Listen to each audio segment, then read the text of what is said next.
Hello hi అండి, నేను మీ జానుని. నేను మీ నాని. స్టార్ట్ చేద్దాం ఈరోజు వంటకాలు. చాలా రోజులైంది కదా మళ్ళీ వీడియోలోకి వచ్చేసి. ఏం వీడియో చేద్దాము ఈరోజు చూసేద్దాం. ఇట్లాంటి మరి ఇలా మనం స్టవ్ వెలిగించుకోవాలి. తర్వాత గిన్నె పెట్టుకోవాలి. మసాలా చేసింది గిన్నె పెట్టేసింది. తర్వాత ఏం చేద్దాం చూద్దాం. ప్రతి ఇంట్లో జరిగే వంటలే, కానీ మనం కొంచెం ఈరోజు కొంచెం ఫన్నీగా స్టార్ట్ చేద్దాం వీడియో. ఈరోజు మీ ఇంట్లో ఏం వంటలు చేశారో కామెంట్ చేయండి. మా వైఫ్ ఈరోజు నాకు ఇష్టమైన ఎండు చేపలు కోడిగుడ్డు కూర చేస్తుంది. ఆల్రెడీ ఎండు చేపలు ఈ కోడిగుడ్డు అన్నీ ఆల్రెడీ ఏంటంటే ఆ ఎండు చేపలు ఆల్రెడీ ఏగిచ్చేసి పెట్టేసుకుంది. కట్ చేసుకుని టమోటాలు ఆనియన్స్ అన్ని కట్ చేసింది. అలాగే కోడిగుడ్డు కూడా రెడీగా ఉన్నాయి అనమాట. మీకు స్టార్ట్ చేద్దాం, మన వీడియోలోకి వెళ్ళిపోదామా. సారీ ఫ్రెండ్స్, మీకు అబద్ధం చెప్పాల్సి వచ్చింది. మా వైఫ్ ఎండు చేపలు వేగించలేదు, అందుకని చెప్పేసి ఇంకో పక్కన ఇంకో చిన్న బౌల్ పెట్టేసుకొని ఎండు చేపలు వేగిస్తుంది. ఎంతమంది ఎండు చేపలు ఇష్టమో కామెంట్ చేయండి ఫస్ట్.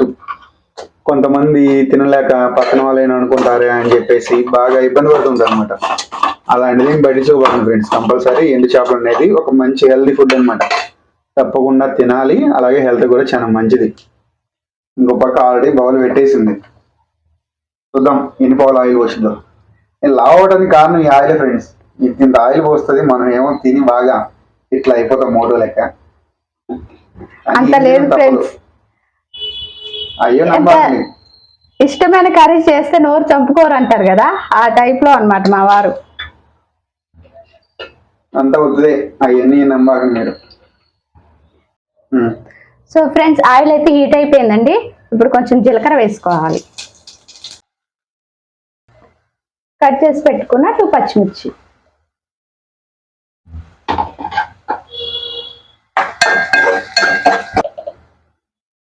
కొంచెం పసుపు వేసుకోవాలి. వేగిపోయిన తర్వాత కొంచెం అల్లం వెల్లుల్లి పేస్ట్ వేసుకోవాలి. అన్న వాటర్ దేనికోసమే? ఇవి చేపలు కడగటానికి శ్రీవారు. ఎందుకనంటే ఇవి సముద్రం నుంచి వచ్చిన చేపలు కదా, వీటికి ఉష్క ఉంటుంది కదా. ఉసుకుంటుందా? ఉసుకు కాదు. ఏంటంటే వేడి నీళ్ళు ఉంటే మనకి స్మెల్ రాకుండా కొంచెం తగ్గడానికి బాగుంటుంది. స్మెల్ రాదు, అదొకటి. అవి ఇసుకలో నుంచి వస్తాయి కదా, అందుకోసమే. అవి కడిగితే పోతుంది కాబట్టి దానికోసం వేడి వాటర్. కడుగు మరి. చూడు, చేయి పెట్టు, తోలు పడుతుంది. చేయి నేనేం పెట్టాను. అలా అలా వేసేయాలి.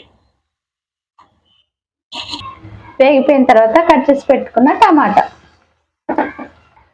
టమాటా వేగిపోయాలంటే ఏం చేయాలి? సాల్ట్ వేసుకోవాలి, కొంచెం సాల్ట్. ఇంకో పక్క స్టవ్ వెలిగించి ఎగ్స్ వేయించడానికి ఆయిల్ వేసుకున్నా. వీళ్ళకి రాదు కానీ ఇంకో పక్క మనం పొయ్యి పెట్టి దాని మీద గిన్నె పెట్టి కొంచెం ఆయిల్ పోసి, మనకి కూర మంచిగా నీసు వాసన రాకుండా ఉండాలి కదా, దానికోసం మంచి ఎగ్స్ పెట్టి ఎగిస్తే టేస్ట్ మళ్ళీ సంపూర్తి. ఈసారి మన కూర జనాలు చంపడానికి ప్లాన్ చేస్తున్నట్టు మా వైఫ్. జనాలని కాదు, ఎగ్స్ కి ఇలా ఘాట్లు పెట్టి వేయించుకోవాలి. అన్ని అబద్ధాలే. ఎన్ని కోళ్ళు చంపిందో ఈ సంవత్సరం? నేనా? నువ్వే మరి.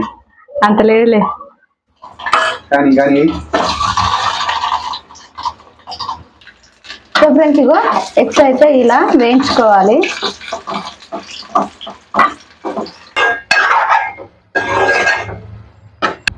టమాటా అయితే వేగిపోయిందండి. ఇంకో ఇప్పుడు క్లీన్ చేసి పెట్టుకున్న చేపలు వేయాలి. చెప్పండి, ఎంతమందికి నోరు ఊరుతుందని కర్రీ చేస్తుంటే కామెంట్ సెక్షన్ లో కామెంట్ చేయండి. మా వారికి అయితే ఆల్రెడీ తినేసి ఉంటారు ఈ పడి, నాకు తెలుసు. మా వారైతే గుటకలేస్తుండు. చేపలు అన్ని టేస్ట్ వేరే ఉంటుంది ఫ్రెండ్స్, బాగుంటుంది. సో ఫ్రెండ్స్, ఇగో చేపలు అయితే వేగిపోయాయి. ఇప్పుడు టేస్ట్ తగ్గ కారం, ఇప్పుడు రుచికి సరిపడా ఉప్పు. ఇందాక ఆల్రెడీ కొంచెం వేసాం కాబట్టి చూసుకొని వేసుకోండి. ఇప్పుడు కర్రీ టేస్ట్ రావాలంటే మసాలా గట్టిగా వేసుకోండి.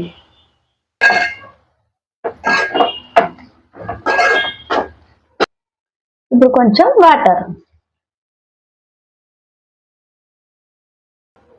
సో ఫ్రెండ్స్, వాటర్ వేసుకుని ఇలా బాయిల్ అవుతున్నప్పుడు ఇందాక వేగించి పెట్టుకున్న ఎగ్స్ వేయాలి.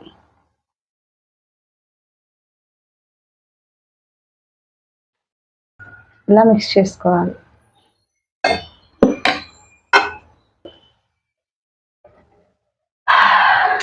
కర్రీ అయితే స్మెల్తోనే అదిరిపోయిందండి, చాలా బాగా వచ్చింది.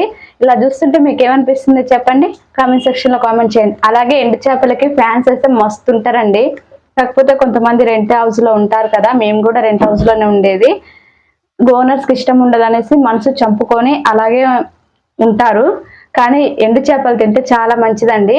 నేనైతే నా స్టైల్లో ఏ విధంగా చేశానో చూసారు కదా మీరు. నా వీడియో నచ్చితే ప్లీజ్ సబ్స్క్రైబ్ చేసుకోండి. అలాగే ఇంకా మీ ఫ్రెండ్స్కి కూడా షేర్ చేయండి. ఓకేనా మరి.